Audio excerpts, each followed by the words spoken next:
Unfortunately पूछना पड़ता है जो 1 महीना पहले यहाँ इंसिडेंट हुआ है, लेकिन अल्हम्दुलिल्लाह हर जख्म का इलाज जो वक्त होता है, ग्रेजुअली हम देख रहे हैं टूरिस्ट शायद आ रहे हैं। और ओवरऑल आपका नज़रिया इस पर क्या है, क्योंकि यात्रा भी शुरू हो रही है?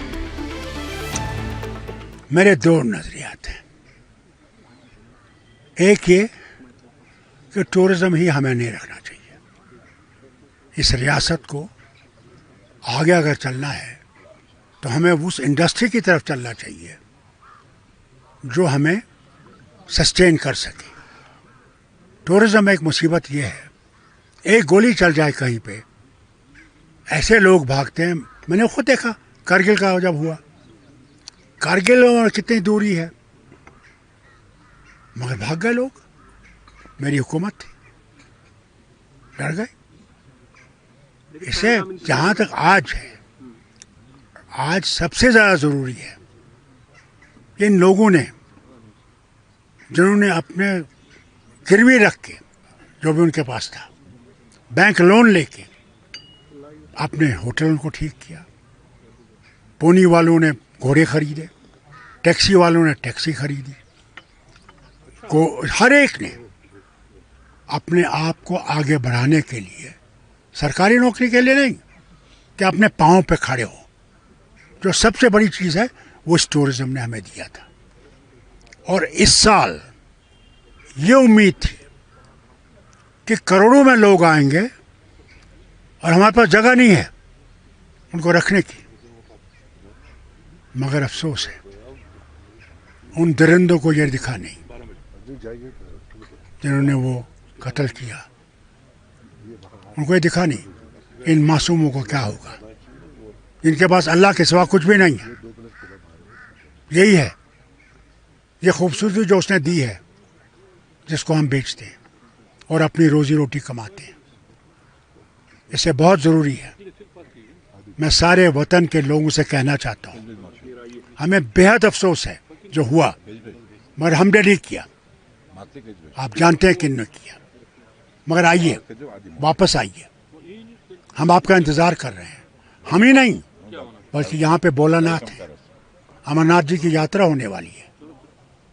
ज़्यादा से ज़्यादा आइए, हर तरफ से आइए, कि अपने घर जब जाएंगे आप उनको बताएंगे कि उसने कितनी खूबसूरती दी है और किस तरह लोग यहाँ उनका इंतज़ार कर रहे हैं।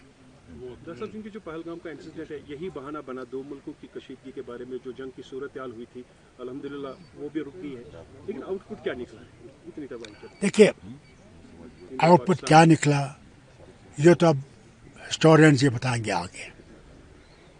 मगर मैं हर वक्त ये कहता हूँ, जंग किसी मकसद पे पहुँचने का रास्ता नहीं है।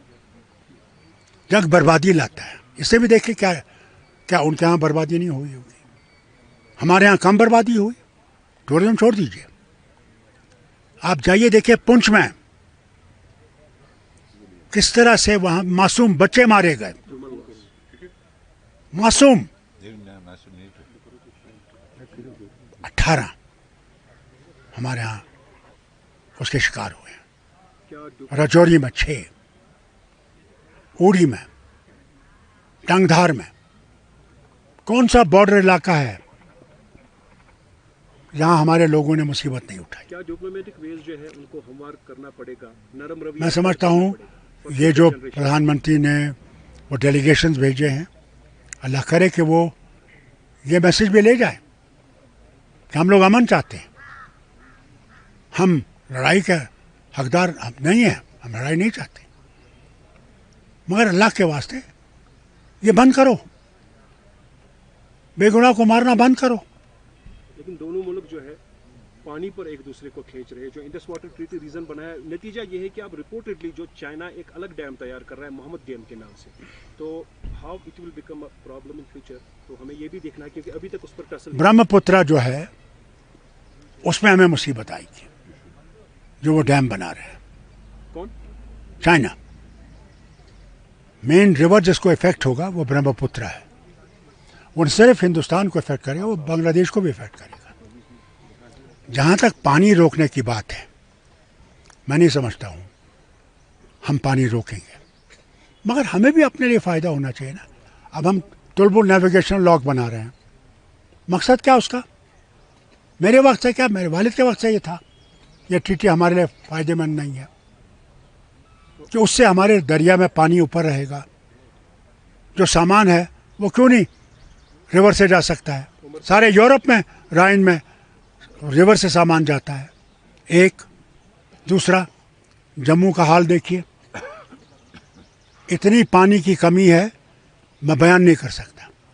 मेरे वक्त में 200 करोड़ का प्लान बना था कि चिनाब से हम पानी उठाएंगे जो हम जम्मू के लोगों तक पहुंचा सकें।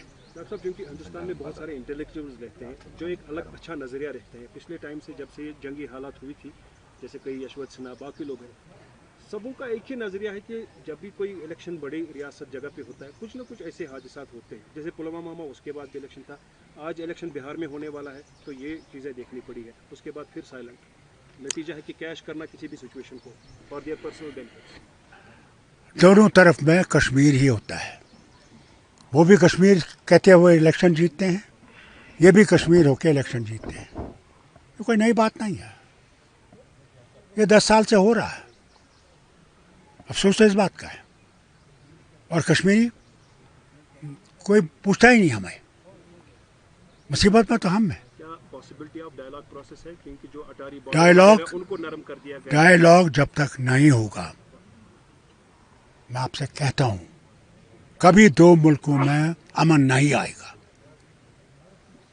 मैं ये कहता रहा, मुझे पाकिस्तानी भी कहा, खालिस्तानी भी कहा, अमेरिकन एजेंट भी कहा, मगर मैं साबित करता हूं इसके बगैर कोई रास्ता नहीं है। तो लोगों को वापस बुलाना चाहिए जिनको जंगी हालात के बाद पाकिस्तान वापस किया जाता है। जितने भी लेडीज हैं 40 वो तो जनाब पार गई नहीं है। वो तो सुप्रीम कोर्ट ने भी उनको रोक दिया कि वो नहीं जा सकते। उनने बॉर्डर पहले ही बंद कर दिया था। तो मैं नहीं समझता कोई गई है। मेरे पास कोई इत्तला ऐसी नहीं है।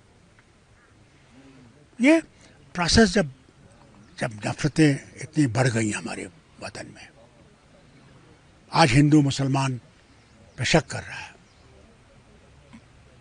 यह हमारे बच्चों को किस तरह पीटा गया जो पढ़ते हैं। राज्यसभा की सीटें अभी कुछ खाली है, नगरोटा है, बड़गाम है, उस पे नहीं जी, राज्यसभा की नहीं, हमारी असेंबली की सीटें।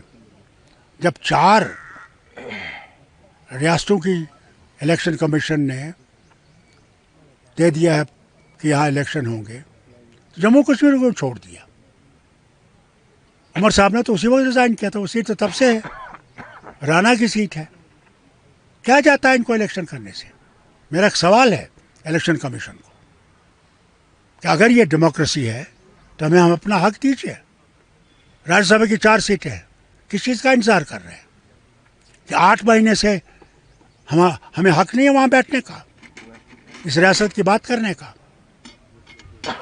अफसोस है मुझे।